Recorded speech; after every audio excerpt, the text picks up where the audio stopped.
Круме Кепески, истакнат македонист, граматичар, педагог, автор, македонски деец и авторот на првата македонска граматика, која што е излезена на 26 јануар далечната 1946 година.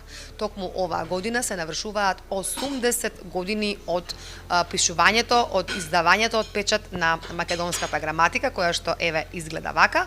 Ја имам таа чест во мојата рака да ја држам токму првата македонска граматика или граматика излезена на македонски јазик од големиот Круме Кепески. Ова утро разговараме со керката на Круме Кепески, господјата Јованка Кепеска.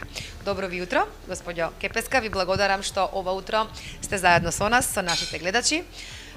Оваа година се навршуваат 80 години од издавањето од печат на првата македонска граматика. Кажете ми, ќе има настан по повод издавањето на граматиката, кога ќе биде настанот, за кога е најавено и кој се ќе учествува? Да, оваа година е целосно година на одбележување на првата македонска граматика и ќе следат повеќе настани. Ова одбележување е влезено во програмата на Собранието на Република Македонија. Потоа е влезено во програмата на Советот за македонски јазик и така натаму. И сега настанува и ќе се случи во февруари месец, на 26 февруари, еден многу убав, успешен настан кој е посветен на ден на македонската граматика, насловен како Ден на македонската граматика, што го одбележува Катедрата за македонски јазик на Филолошкиот факултет Блаже Конески при УКИМ со повеќе реферати и приставни. Ќе се одбележи прво со свечани изјави, а потоа значаен реферат ќе одржи професорот Димитар Пандев.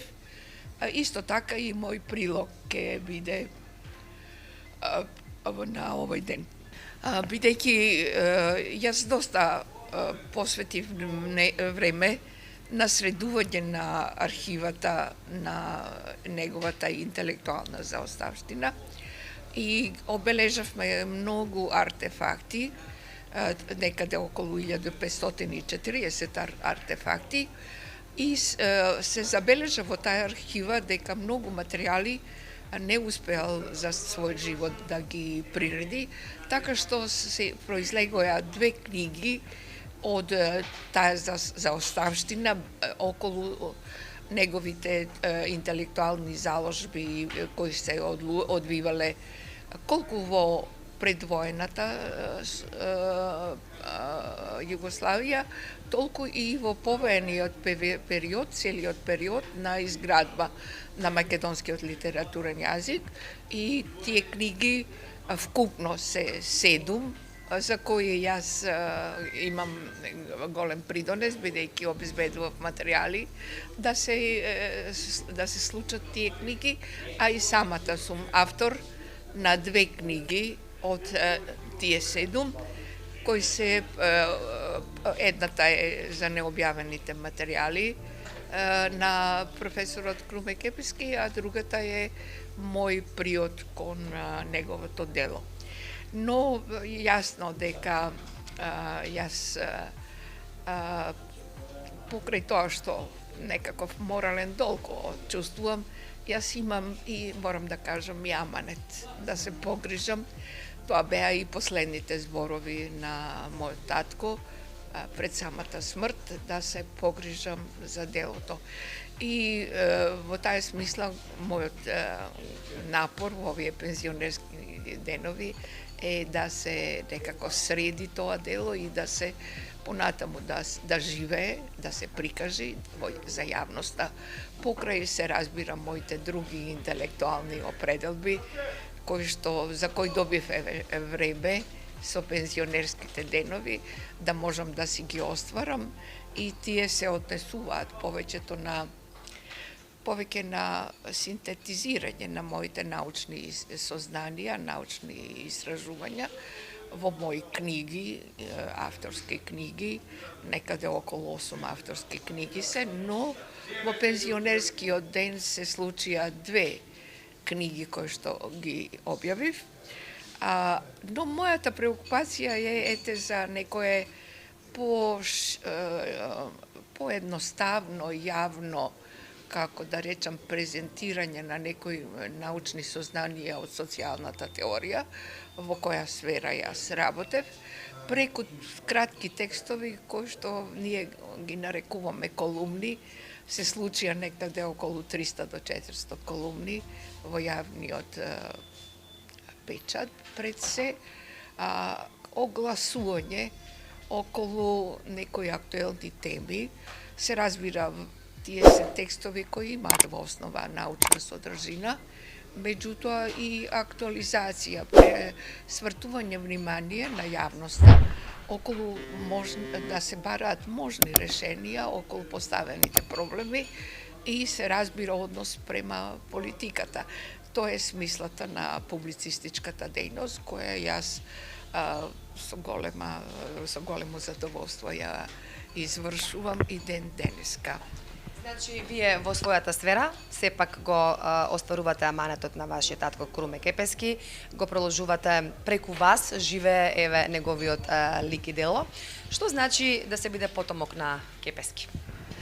Да ви кажам, он беше застапник на модерната педагогија и не влијаеше на нашето профилирање, така што јас не останав во сферата на лингвистиката, туку се ориентирав на социјалната проблематика, на теоретски приод кон социјалната проблематика и бидејќи тоа ме исполнуваше, можеби секој живот има некои клучни моменти кои го определуваат. Веројатно и кај мене се случија некои во младоста, некои клучни моменти кои ме определија во таа сфера и навистина со големо задоволство извршувам. Морам да кажам дека ние што бевме вклучени во настава, сите остануваме, така речи, до крајот на животот педагози.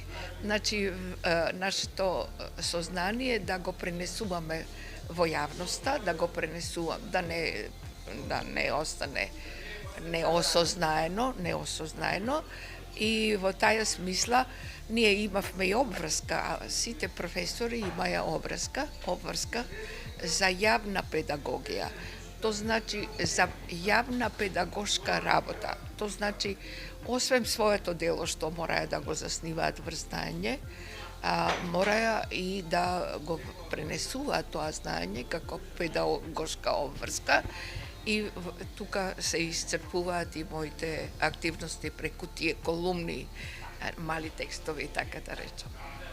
Ви благодарам многу за разговорот.